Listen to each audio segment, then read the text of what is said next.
wabwino ali lachitatu ndipo ndi nthawi ya nkhani kuchokera kuno ku MBC. Muli ndi ine Romeo Umali kumapoyamba. Nthambi yoona za ngozi zogwa mwadzidzidzi yapempha mabungwe onse okhudzidwa kuti athandize pozindikiritsa anthu za mphepo ya El Nino. Dziko la Malawi lapyola mulingo wa mitengo imene linayelekezeka kudzala mu chaka cha 2025 kufikira 2026 ndi 44%. Ndipo wampira wa miyendo wa dziko lonse lapansi.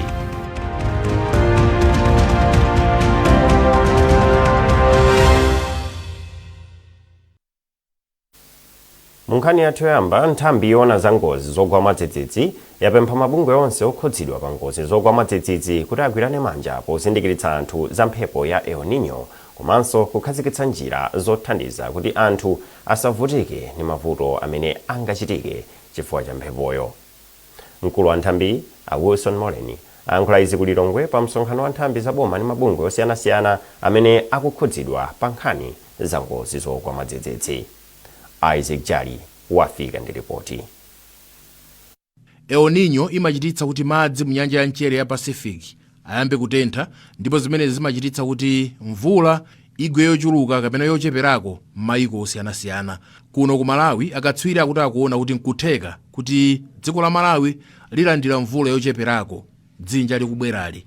Polankhula pa msonkhano umene inakonza nthambi yoona za ngozi zogwa mwadzidzidzi, mkulu woona za ngozi zogwa mwadzidzidzi Wilson Molen akuti mgwirizano pakati pa mabungwe osiyanasiyana aboma ngakhalenso omwe si aboma amene amakhudzidwa ndi ngozi zogwa mwadzidzidzi ndi ofunikira kwambiri pofuna kuchepetsa mavuto amene anthu amakumana nawo chifukwa cha ngozi monga zimenezi. Pamenepa Molen anapempha mabungwe onse kuti akonze pulani imene ingathandize momwe adzagwirire ntchito ngati dziko la Malawi lidzalandire mvula yochepa, pofuna kuteteza miyoyo ya anthu komanso pofuna kuti anthu asavutike chifukwa cha zimenezi. Ife ngati department imene imaona za ngozi zogwa mwadzidzidzi tinachiona cha nzeru kuti tiyambe mofulumira kulumikizana ndi ma department aboma komanso mabungwe osiyanasiyana monga CSOs, development partners, ma UN agencies, tikhale pamodzi tione kuti kodi ndi mmene akukambira anzathu azanyengo tingapange ndondomeko zotani kuti ngati mvula itati yabweradi yochepa mmene akukambira azanyengo tizachite motani. So tipanga plan yoti ikhala comprehensive, plan yoti ikhala ndi maganizo anthu onse amene amakhuzidwa mvula ikachepa kapena mvula ikachuluka. Alusen Tiratira ndi mkulu wa department yoona za nyengo mdziko muno, ndipo akuti nkofunika kuti unduna wa zamalimidwe ndi mabungwe ena onse amene amakhudzidwa pa ntchito zamalimidwe ayambepo kukonza mapulani amene angathandiza alimi ngakhale mvula itagwa yocheperako. El Nino kumene kuli kutentha kwa madzi pa nyanja ya mchere ya Pacific, makamaka pa tropical Western Pacific, zimene zikuoneka kuti zayambika ndithu kuti madzi odi ayamba kutentha, zimene zikuonetsadi kuti nyengo yathu ya mvula imene ikubwera kutsogoloko ikhala ndithu ikuyenda mu nyengo imene ya El Nino. El Nino nthawi zambiri amabweretsa mvula yochepa ku Malawi, ndi ngofunika panopa anthu tingokhala acheru, kukhala okonzeka kuti kodi ntchito zathu kaya za kumunda tipanga bwanji moyerekeza ndi mvula yochepa imene ikhoza kubwera. Ndanena kuti ikhoza chifukwa chonena kuti awawa tikungotengera mmene El Nino ena akhalira mdziko muno, koma kuti timve mwachuchuchu kuti kodi mvula yathu olo season yathu ikhala yotani ya 2026-2027 tizatulutsanso ulosi wake umene udzathe kutiunikira bwinobwino. Mbuyomu kutentha kwa madzi mu nyanja ya mchere ya Pacific monga momwe zidachitikira dzinja la 2023 mpaka 2024 zakhala zikuchititsa kuti dziko la Malawi lisakolole zokwanira komanso kusokoneza ntchito zina ndi zina za chuma cha dziko lino. Isaac Jali, MBC, Lilongwe. Basi zisanu ndi zitatu 8 zimene zanyamula Malawi okwana 645 pansi pa ndondomeko yobweretsa Malawi amene akufuna kubwerera kuno kumudzi zikuyembekezeka kufika mdziko muno lero. Malinga ndi nthambi yoona za ngozi zogwa mwadzidzidzi, anthuwo afika kudzera pa chipata cha Mwanza ndipo apita ku bwalo la masewero la Kamuzu mu mzinda wa Blantyre kumene akaonike asanawatumize ku madera kwawo. nduna za maphunziro a Bright Msaka yapempha makolo a mboma la Mangochi kuti adziyikapo mtima pa maphunziro a ana awo. Ndunayi imayankhula izi pa sukulu ya primary ya Mangale mbomali pamene anakendera sukuluyi komanso kumvetsetsa zina zimene mwazifukwa zimene zikuchititsa kuti mtsikana mmodzi yekha alembe mayeso a standard 8 chaka chino. Dave Uma ali ndi nkhani yonse. Poyankhula kwa anthu omwe akukhala mozungulira sukulu ya primary ya Mangale, nduna yona za maphunziro a Bright Msaka anati pamene anthu mdziko muno akusangalala kuti Dwana Muhammad ndi mtsikana yekhayo amene wakwanitsa kulemba mayeso a standard 8 pa sukuluyi ndi nkhaniso yomvetsa chisoni ponena kuti malingana ndi malipoti ochokera kwa akuluakulu pa sukuluyi makolo sakutumiza ana awo ku sukulu mokwanira. Ndunayi yati uku nkuphwanya ufulu kwa mwana wina aliyense chifukwa mwana ndi ufulu wake opeza maphunziro mosavuta, koma izi zimayeneka zizichokera ku makolo. Ndunayi inalangiza makolo kuti asakakamize ana awo kukwatiwa kapena kukagwira ntchito ku nyanja, koma m'malo mwake adziwatumiza ku sukulu. Nkhani ya mtsikana wathu uyu Dwana yangovumbulusa vuto lomwe lili kuno. Chikwatewereka vuto lija anthu ambirimbiri m'Malawi muno asikana alemba standard 8 kuti chipiri chatibweza kuno nchati. Chatibweza kuno nchati kufaja kuti kudoko kukakati kuti sukulu ana sakubapita. Andi chifukwa cha chimene chocho ineyo udindo wanga ndi wakuti tionesese kuti dera lina lilonse kwina kulikonse Malawi muno ana akupanga atene school. Ndiyeno takambirana mautenga amenewo kuti tigwirane manja pakati pa makolo, pakati pa mafumu, pakati pa asukulupi, pakati pa aphunzitsi ndi atsogoleri osiyanasiyana a MP kuti kuno mwana aliyense akhale pa school. Ndunayi inapemphanso mafumu kuti akhale patsogolo poonetsetsa kuti makolo akutha kusiyanitsa pakati pa chikhalidwe ndi sukulu. Ndipo poyankhapo mfumu yayikulu Chowe inati iwonetsetsa kuti malamulo a m'midzi omwe anakhazikitsa akugwira ntchito ndipo omwe akuphwanya malamulowo adziyankha milandu. Tinapempha choncho kuti tipeze mayina asikana amene asiya sukulu kusiyira panjira, cholinga chonena kuti mwina tikhale nawo pansi ti malamulo agwira ntchito. Kuti malamulo aja akagwira ntchito ndiye kuti anthu ena amene analinso ndi maganizo osiyira kapena owakwatisa anawo mwina asiya. Izizi ndithu tichita kotero kuti ndauza sabuti yanga komanso mafumu kuti nkhani imeneyo tiitenge. Mphunzitsi wamkulu pa sukuluyi a Boniface Gomiwa anati chiwerengero cha ana chimakhala chochuluka ku makalasi ang'onoang'ono, koma chiwerengero chimayamba kuchepa pamene anawa ayamba kusinkhuka. Kunoko makolo ambiri sakutumizana ku sukulu, salimbikisana ku sukulu, komano kubwera kwa andunako ndikuti anduna alimbikisa china chilichonse chiyenera kutheka chifukwa chonena kuti pakhazikisidwano mabairo kusogoloko kuti zonse ziyende bwino. Ana asanu ndi atatu ndi omwe alemba mayeso a standard 8 pa sukuluyi, ndipo Dwana Muhammad ndi mtsikana yekhayo. Padakali pano sukuluyi ili ndi chiwerengero cha ana 906 omwe akuphunzira, ndipo mwa anawa 550 ndi atsikana. Dave Uma, MBC, Mangochi.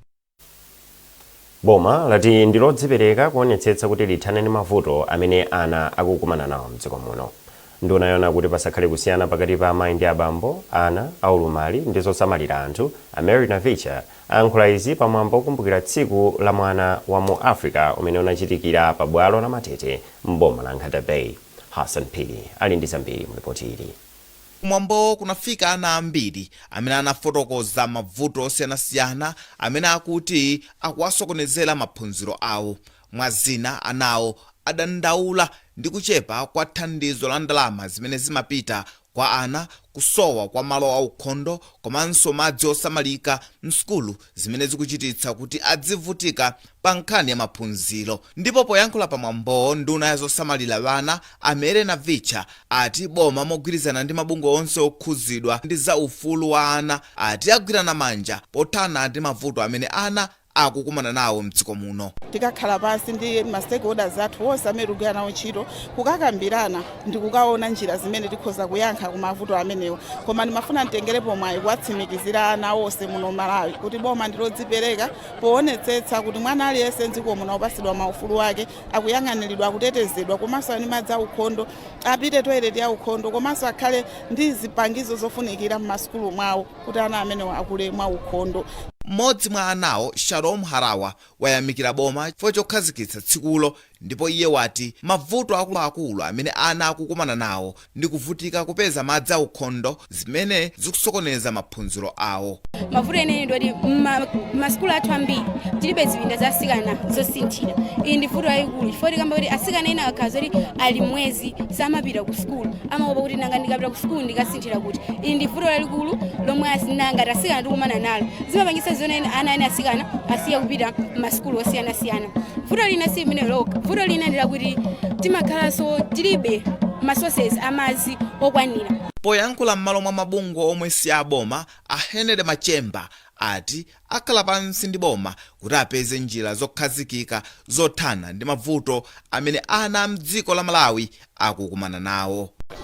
Komanso ngati mabungwe amene si aboma, ifenso tili ndi udindo olumikizana bwino ndi boma, komanso ife eni kuona kuti tikupatsana bwino ntchito kuti anthu kapena ana apeze madzi aukhondo nthawi zonse pamene akuafuna. Tsiku lokumbukira ana a mu Africa analikhazikitsa pa 16 Juni chaka chilichonse pokumbukira ana amene anaphedwa mchaka cha 1976 ku Soweto mdziko la South Africa amene ankamenyera ufulu wawo. Hassan Phiri, MBC, Nkhata Bay.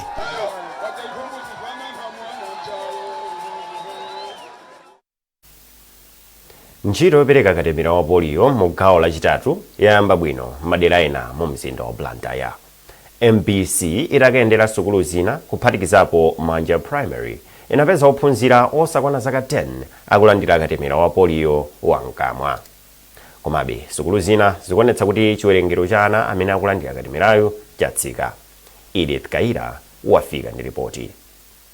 Faruku Levson wa zaka 10 ndi mmodzi mwa ophunzira omwe alandira nawo katemera wa polio pa sukulu ya primary ya Manja mu mzinda wa Blantyre. Faruku anali osangalala atalandira katemerayu ponena kuti kampeni iyi ikuthandiza kuteteza ana ku matendawa.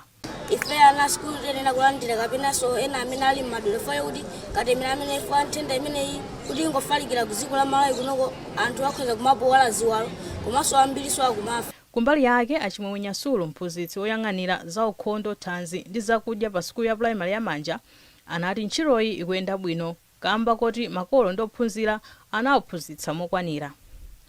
Ntchito imeneyi yayambika bwino kwambiri, ana ambiri ndithu akulandira katemera ameneyi chifukwa akuzindikira bwino wake olandira katemera ameneyi, chifukwa akudziwa kuti akapanda kulandira katemera ameneyi nthenda imeneyi ndiyovuta kwambiri. Titakayendera sukulu ya primary ya Chishiri, mphunzitsi wamkulu pa sukuluyi Moses Nkwinda anati zonse zayenda bwino ngakhale kuli chiwerengero cha ophunzira omwe alandira katemerayu chatsika. Iwo anati ophunzira 333 alandira katemerayu poyerekeza ndi ophunzira 467 omwe analandira gawo lachiwiri. Ntchito yopereka katemera yayenda bwino kwambiri. Mafezi onse atatu pa sukulu pathu pano ndi phase 1, phase 2 komanso phase 3. Monga leroli achipatala anabwera before 9, they were on time, and katemera namba chama 9 o'clock. Akwanitsa kutenga ana onse amene ali zaka zoyendera 6 up to 10. Nako ku sukulu yomwe si ya boma ya Young Ambassador ana alandiranso katemerayu. Akondwanitsidwa ndi wachiwiri kwa mphunzitsi wamkulu pa sukuluyi ndipo akufotokoza. Katemerayu yayenda bwino, lero anabwera kanali ngati ka namba 3. Anabwera kuyamba tinapasana wanapanga zawozo. Anabwera kachiwiri then akaka kanali ngati komaliza ndimira akunena kuti amaina kulandira 3 times ana. Ndere wanabwera komaliza atapasa ndithu. Ntchito yopereka katemera wa matenda a polio ichitika kwa masiku anayi kuyambira lachiwiri pa 16 Juni mpaka na lachisanu likudzali pa 19 Juni. Malingana ndi unduna wa zaumoyo, ana onse osakwana zaka 10 ndi oyenera kulandira katemerayu. Edith Kaira, MBC, Blantyre. Boma lati lili ndi chikhulupiriro kuti dziko lino lingathe kupeza phindu lochuluka podzera mu ulimi wa nsomba. Wachiwiri wa nduna yaona zachilengedwe Achipiriro Mpinganjira ndi yankhula izi atendera ulimi wa nsomba kukasinthula mboma la Chikwawa. Kumbukani Phiri wadza ndi ripoti.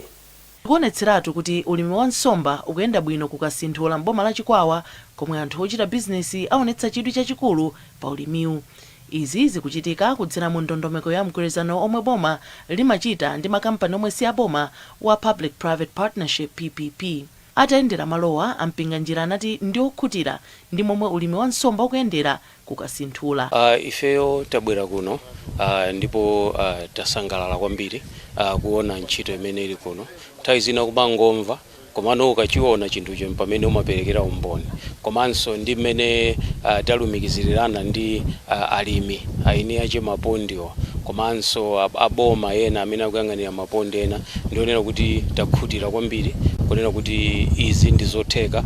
Izi ni mbali imodzi imene ingakweze ulimi wa nsomba, komanso tikuona kuti inde paliso market yoti titachita bwino ndikumatumiza nsomba even kunja kuthandizira kupeza nawo ndalama za kunja kuti dziko lino chuma chiziyenda bwino. Ndiye talimbikitsika kwambiri pa chifukwa chimenecho tifuna kunena kuti tipitiriza kugwira ntchito ndi ya Department ya Fisheries komanso azinzathu ma farmers amene akupanga ma research ndi ena onse kunena kuti imene ya aquaculture ikule ndipo business imene ikhale yopindula kwambiri. Tikuitana alimi ena kuti abwere ajoine amene ali kuno pamene akuchita expand, enanso abwere malo ndi ambiri ifenso tithandizira. Imodzi mwa makampani omwe ikuchita ulimiwu ndi ya Peka Fisheries ndipo anagwiritsa ndalama zokwana 270 million kwacha. Panopa tayamba bwino, tayamba last year ndipo ukuyenda bwino. So far tapanga takolola matani 6 ansomba kuchokera ku nsomba 12,500 ndipo apapa tikuyembeza kuti tikolola matani ena opitirira 100. Pakadali pano boma lati lipitiriza kuonetsetsa kuti zonse zoyenera kupititsa patsogolo ulimiwu zili m'malo mwake chifukwa ulimiwu ndi wopindulitsa kwambiri. Kumbukani Phiri, MBC Chikwawa. Nkhanizi zikuchokera kuno ku MBC. Tiyeni tionenso mitu yake. Nthambi yoona za ngozi zogwa mwadzidzidzi yapempha mabungwe onse okhudzidwa kuti athandize pozindikiritsa anthu za mphepo ya El Nino.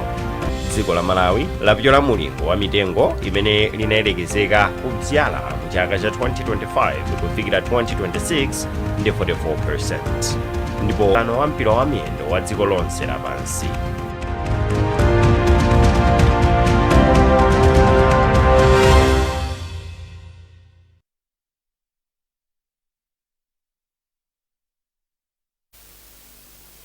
Popitirira nkhanizi, dziko la Malawi lapyala mitengo 59 million poyerekeza ndi 41 million imene anayelekeza kuti afikire mu nyengo yodzala mitengo ya chaka cha 2025 kufika 2026 yangothayi. Nduna yoona zachilengedwe ya Patricia Whiskers yanena izi pa msonkhano olemba nkhani mu mzinda wa Lilongwe pamene amafotokozera mmene ntchitoyi yayendera. Austin Fukula ali ndi zambiri mu ripoti ili. Ndunayi inati ndiyokhutira ndimene nyengo yobyala mitengo yangothayi inayendera kamba kuti mitengo 59 million anayibyala komanso mahekitala 8,000 anawabwezeretsa. Iwo anati zidzatheka kamba ka mabungwe a aboma, kampani komanso mabungwe omwe si aboma omwe anadzipereka kutenga mbali mu ntchitoyi. A Whiskers ati chomwe chakhala chodandaulitsa ndi mitengo yochepa yomwe imapulumuka chaka ndi chaka. Iwo anati kaundula akuonetsa kuti pafupifupi mitengo 60 pa 100 iliyonse ndiyomwe imapulumuka. Apa ndunayi yati tsopano apeza njira zothanirana ndi vutoli. Ambakale kuyankhula ndi anzathu omwe saboma kuti atithandizire makamaka kumbali ya ndalama kuti tikhale ndithu ndi kabajeti kapadera kokuti kaonetsetse kuti mitengo yomwe tinadzala ija tabwereranso kukayipalira, ina yomwe kufunika kuyithirira tithirire, ndicho linga chonena kuti tionjezere mwayi onena kuti mitengo imeneyi ipulumuke. Ndiye kuchokera pano kupita kutsogoloku ngati nduna tikhale tikuyamba kuonetsetsa sopano kuti tikakhala ndi bajeti yonena kuti tidzalira mitengo tidzikhalanso ndi bajeti yapadera yonena kuti tionetsetse kuti mitengo yomwe takayidzala ija tabwereranso kukayisamalira, ndicho linga chokuti tionjezere mwayi wake kuti mitengoyi ipulumuke. Mwambo otsegulira nyengo yobyala mitengo unachitika m'boma la Phalombe pa 16 January 2026 koma nyengoyi imayamba mwezi wa Disembala mpaka mwezi wa Epulo. Austin Fukula, MBC Lilongwe. Chipani cha Democratic Progressive DPP chalangiza anthu akudera la wodi ya Uliwa kumwera kwa boma la Karonga kuti akagwiritse bwino mwayi wosankhanso akhansala awodi posankha a Wilson Mzumala pa chisankho chapadera chimene chichitike pa 3 June chaka chino. Gavana wa chipanichi ku chigawo cha kumpoto a Christopher Mzomera Ngwira ndiye wanena izi pa misonkhano yokopa anthu imene chipanichi chinachititsa kuderali. Ludovico Nyirenda ali ndi zambiri. Pachisankho chobwereza cha khansala chomwe bungwe loyang'anira zisankho mdziko muno la Malawi Electoral Commission MEC likuyembekezeka kuchititsa mu wodi ya Uliwa pa 30 Juni chaka chino potsatira imfa ya khansala wakale wa wodi. Chipani cha DPP chinachititsa misonkhano yokopa anthu kuti adzavotere khansala wa chipanichi a Wilson Mzumala pa skulu ya primary ya Rushombe komanso pa skulu ya primary ya St. Anne's. Poyankhula pa misonkhanoyi, gavana wa chipanichi ku chigawo cha kumpoto a Christopher Mzomera Ngwira analangiza anthuwo kuti agwiritse ntchito mwayi wovotanso podzasankha khansala wa chipani cha DPP. Iwo alangiza anthu akuwodi kuti agwiritse ntchito mwayiwo posankha Mzumala pa mpando wa ukhansala kuderali. Amene amavota chaka chatha chija pa 16 September samadziwa kuti kodi boma lipangidwa ndi chipani chiti. Koma pano ukhala ngati awawululira mayeso. President adasankhidwa kale ndipo president amene anasankhidwa ndi wa chipani cha Democratic Progressive Party. Ndiye akamasankha munthu asasankhe munthu wotsutsa koma asankhe munthu amene akathe kumuthandiza Profesa Arthur Mutharika kukwaniritsa masomphenya amene a president ali nawo mu chigawo chino cha Chirumba Uliwa wodi. Amartha Mzomera Ngwira yemwe ndi wachiwiri kwa mtsogoleri wa amayi ku chipanichi komanso achiwiri kwa nduna yoona kuti pasakhale kusiyana pakati pa amayi ndi abambo, ana, anthu aulumali komanso chisamaliro cha anthu. Ati ndi wokhutira ndi momwe amayi ndi achinyamata akukhamukira ku misonkhanoyi. Ndakutira kwambiri ndi kubwera kwa chinyamata ngakhale azimayi. Zikuonesa kuti anthu okhutira kwambiri ndi usogoleri wa president wathu Profesa Arthur Mutharika ndipo takakubwera kwambiri ndi kuti amuvotere candidate amene waima pa chipani cha DPP.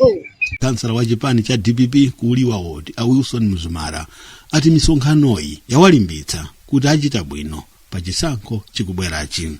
Yandilimbikisa komanso yandipasa chidwi kwambiri kuti pa 30 June apa zinthu ziyenda osakayikiranso. A group Mwaunguru ayamikira mtsogoleri wa dziko lino yemwenso ndi mtsogoleri wa chipani cha DPP a Profesa Arthur Mutharika kamba kakupezeka kwa chimanga mosavuta mdziko muno. Wodi ya Uliwa ili ndi malo 15 oponyera voti pomwe anthu 17,913 ndi omwe akuyembekezeka kuzaponya voti kumalowo. Ludovico Nyirenda, MBC Karonga. Bank ya Reserve komanso unduna wa zantchito alimbikitsa makampani, mabungwe ndi onse olemba ntchito kutsatira lamulo la penshoni pofuna kuteteza tsogolo la ntchito akadzapuma pa ntchito zawo. Wachiwiri kwa gavana wa Bank ya Reserve a Henry Matanga amalankhula izi mu mzinda wa Lilongwe pa msonkhano umene anakonzera maofisala ona za ntchito mu unduna wa zantchito. McDonald Chiwayula wafika ndi ripoti.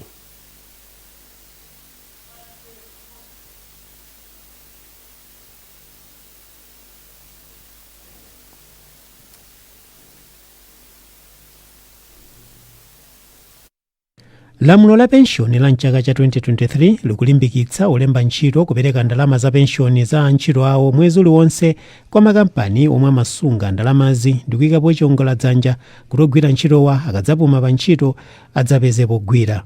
Komabe pakhala mavuto okhudza kutsatira lamuloli zomwe zachititsa kuti banki yayikulu mdziko muno ya Reserve Bank of Malawi RBM ndi unduna wa zantchito achititse zokambirana ndi maofisa a boma oona za ntchito mchigawo chapakati. Ndipo wachiwiri kwa bwana mkubwa ku RBM oona za chuma ndi malamulo a Henry Matanga anati kulimbikitsa kuti olemba ntchito adzipereka penshoni kwa ogwira ntchito omwe ndi ovomerezeka ndi lamuloli kwayamba kupindula kuyerekeza ndi kale. Lamulo la penshoni linatipatsa mphamvu ife ngati Reserve Bank kuti tizikhala pansi ndi ma employers kuti ma employers azitha kupereka ma benefits oyenerera kwa ma employees. Ndi ntchito imene tikugwira komano sitingagwire patokha, inakugwira ndi anzathu ngati Ministry of Labor amene tikumana nawo lero kupyola muzokambirana zathu zimene tinali nazo chaka chatha, zimenenso tikhale nazo lero. Ndi chikhulupiriro kuti mgwirizano wathu upitisa patsogolo ntchito imeneyi yopanga ma employers kuti azitsatira malamulo amene ali mu Pensions Act.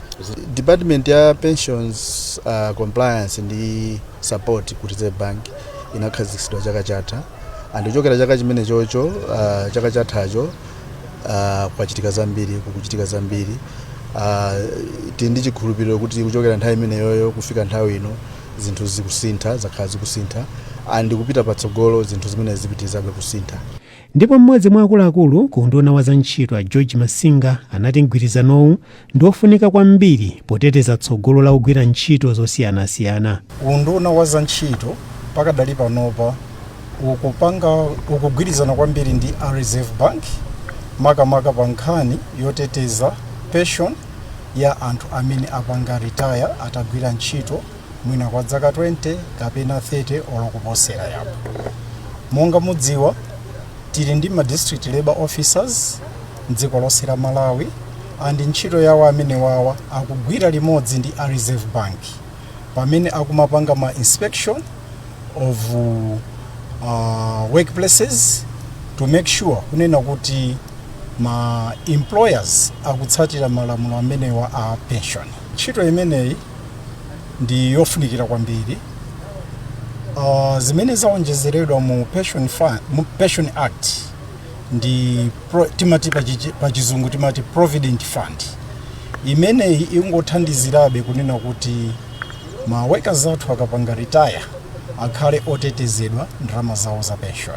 Pomba Nkota a Agnes Central anafotokoza za njira zomwe banki yayikulu yachita kuti madandaulo okudza pensioni achepe ndi kuti kulimbikitsa kuzindikiritsa kugwira ntchito za kusintha komwe kwabwera chifukwa cha lamulo la pensioni la mchaka cha 2023 kukhazikike.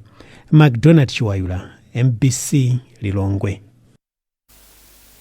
Munkhani za masewero pamene mpikisano wa mpira wa miyendo pa dziko lonse lapansi uli mkati mdziko la America, maiko anayi mwa asanu ndi amodzi amuno mu Africa ayamba bwino. Maikowa okwana 10 aku Africa ndi amene akupikisana nawo mu mpikisanowu. Amin Musa wafika ndi ripoti. Mu masewero asanu ndi amodzi oyambirira mbana padakali pano pogonjetsa timu ya Ecuador ndi chigoli chimodzi kwa du, pomwe maiko a Morocco chimodzi kwa chimodzi. Maiko a South Africa ndi Tunisia ndiwo ayamba ndi kugonja ku mpikisanowu. South Africa inagonja ndi zigoli ziwiri kwa du ndi timu ya Mexico, pomwe Tunisia pomaliza nkhanizi na insomito yake. Nthambi yoona za ngozi zogwa mwadzidzidzi yapempha mabungwe onse okhudzidwa kuti athandize pozindikiritsa anthu za mphepo ya El Nino. Dziko la Malawi lapyola mulingo wa mitengo imene linayelekezeka kudzala mu chaka cha 2025 kufikira 2026 ndi 44%, ndipo wampira wa miyendo wa dziko lonse lapansi.